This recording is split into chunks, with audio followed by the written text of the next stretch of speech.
Hey,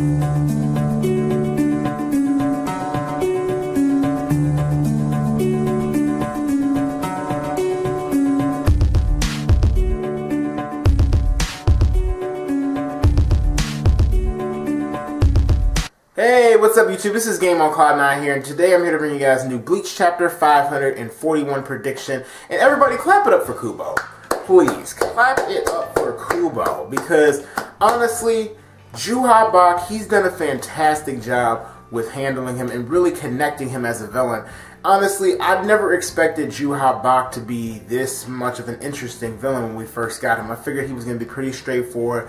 Maybe most of his most of his character was going to kind of tied with Yamamoto, but right now, honestly, there seems like there's a lot more to Juha Bach than we actually think. And I'm really liking that. I mean, since I last reviewed the chapter, there's been a number of different chapters that have come out. Of course, the whole thing with Misaki, we found out how Misaki died and all that. And honestly, Juha Bach, finding out all these new things about him seems a lot more interesting than even Aizen did to me. Now, some of you may disagree with me about me. Of course, Aizen was a mastermind in terms of, he probably is the best tactician in Bleach. But, in terms of, like connecting him directly with the main character, Aizen, he had to do with somewhat with Ichigo's birth, but he didn't have to do with, like, I guess you could say Misaki in terms of, her being a Quincy, being connected to the Quincy's as a whole. And on top of that, you look at as far as, the beginnings of Soul Society are connected with Juha Bach, and even now, Ichigo's entire Zanpakuto, like his whole Zanpakuto scheme, has something to do with Juha Bach. So, honestly, I mean, again, I feel like we gotta clap it up for Kubo. I mean, he's really connecting the villain with Ichigo as far as being the main character, really connecting him as a whole. I mean, you look at what Aizen said back in the Arrancar War, when Ichigo fought against him. He asked Ichigo what was his reason for fighting against him. Ichigo's reason was, he had to put a stop to him. Obviously Aizen was being a threat to his town. But in this case, Juha Bach, there's a lot more to it, and there actually could be more than one reason now that Ichigo would want to stop Juha Bach. So I like that. But let's just talk about the chapter as far as a whole, or just give a quick synopsis on it. So of course the chapter starts off, we see Oetsu and Ichigo, and we even see the Asauchi that Ichigo got. And also we have a number of other figures that made an appearance in this week's chapter, and I think they are Asauchi. You guys can correct me if you're wrong. They're either Asauchi or they're Zanpakuto, something like that, I'm assuming, because I think his whole palace is supposed to be like filled with Zanpakuto like spirits. So he ended up, I should say, you could call them the Zanpakuto, or I think they're called the Sword Five. And they all end up working on the Asauchi, or what we end up actually finding out is Hollow Ichigo. And one thing that Oetsu goes on to explain while they're doing this, he actually questions Ichigo whether or not it was weird to him that when he actually grabbed onto the Asauchi that it turned white. And Ichigo, of course Ichigo's all clueless, like, no, I hadn't thought about it. And he's like, the reason why that was the case is because, you're Zanpakuto, and actually is Hollow Ichigo. Well, he didn't say necessarily Hollow Ichigo, but it's actually your Hollow power. So of course Ichigo, he's taken by surprise. Well, taken by surprise at the same time. He kind of seemed like, okay, I get it. That makes a lot of sense. So then from there on out, this is where things got a little tricky. Oetsu goes on to explain that really it's been his Hollow power this entire time. In that his Zanpakuto, or Zangetsu, that thing that we all thought Ichigo was using this entire time, actually isn't what he thinks it is. So Ichigo goes into his inner world, and we see, old man Zangetsu. And when we see old man Zangetsu, of course, we all know, like, I'm pretty sure, I want to know a lot of you guys' feelings when you saw that panel. Like, where did you think it was going to go? Because we see old man Zangetsu, he's standing there, and then Ichigo is, of course, pondering his mind, saying, Zangetsu, old man Zangetsu? He's like, no, that's not him. Who do you think it looks like? And then when he's looking at him, and then he's like, that's the man who destroyed Soul Society. That's his appearance 1,000 years ago. That is your, Quincy power. And that pretty much is kind of where the chapter ended off, with us seeing that, and, he's saying that pretty much he's been masking himself this whole time, been hiding himself this entire time, not, actually revealing his true self to Ichigo. So, that's pretty much where it ended off. Now, honestly, I'm kind of wondering, I mean, now I actually have a lot of theories out there.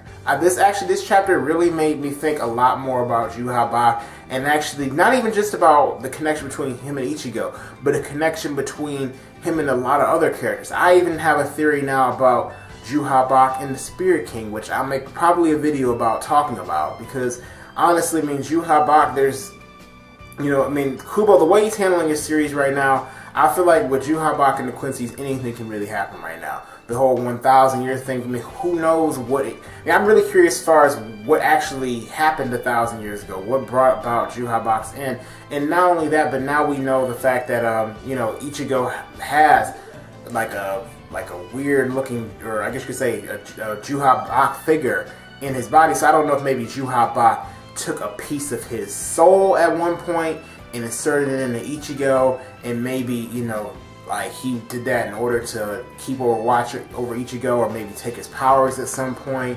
You know, I'm kind of thinking that maybe when Misaki was fighting against Grand Fisher and he took away the powers, maybe Juha Bach, when Ichigo was unconscious, you know, decided to, this guy, he has a lot of potential, this little boy has a lot of potential, let me take a piece of my own soul and insert it in him, or maybe I can take, you know, I can insert some of my own reiatsu into him, thus, you know, like I can keep watch over him, or maybe take away his powers when he becomes a lot stronger so that I can improve my own overall being, you know. So I don't know, I mean, there's a lot of different things you could think about, but I definitely think that, you know, I mean, this chapter, honestly, I mean, I can't wait till next week's chapter. I put it that way. I mean, this chapter really got me going. You know, it didn't start off as in terms of, you know, being that interesting, because you just had, like, most of the chapter you had, or I should say for a good chunk of the chapter, you had them working on the blade, and you had those girls just kind of, you know, like, of course, pulling out their different moves to work on the Asauchi. Like, you saw one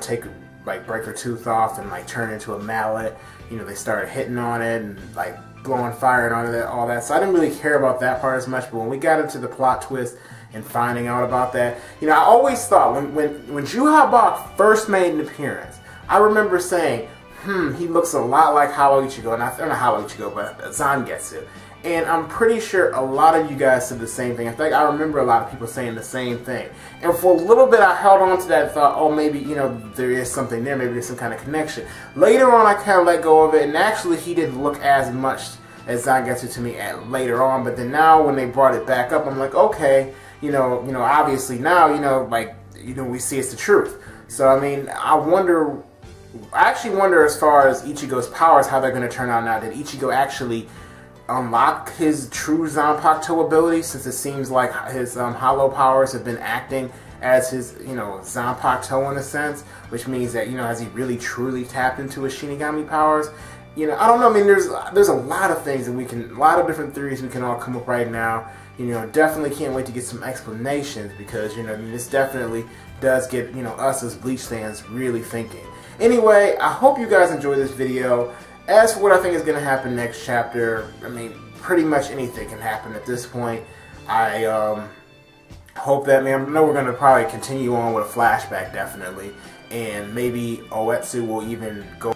Sorry for that jump, guys. My camera cut out. But what I wanted to actually say is, maybe this fake Zangetsu, this, I guess you could say, Juha Bach that's from 1,000 years ago, maybe he actually will train Ichigo in the way of the Quincy. I mean, that is that possibility. We don't actually know what his actual true intentions are. You know, at least this version of Juha Bach that's inside of Ichigo, we don't know if he has the same will as the actual leader himself. You know, and I kind of wonder if maybe all Quincy's actually have, I guess you could say, Juha Bach's spirit residing within them, like that, since we do know that they have their, you know, his blood flowing through their veins, you know. So I'm kind of wondering if that's going to be the case, and, you know, wondering where it actually goes from here in terms of Ichigo's Quincy training, because, you know, the fact that they mentioned that's Ichigo's, you know, Quincy powers right there, you know, I mean, this will be kind of a good opportunity for him to at least, you know, learn something in his inner world, maybe from this fake Zangetsu. So hopefully from here on out we get answers even on his Quincy side. This is what it seems like. It seems like Ichigo, all his training is going down right now. So this may actually be it right here where he learns his Quincy powers. But anyway, thank you guys for watching this video. I hope you guys did enjoy it. Please don't forget to rate this video. So if you liked it, please put a thumbs up. And if you didn't, you can put a thumbs down if you want to. Also, don't forget to go ahead and subscribe.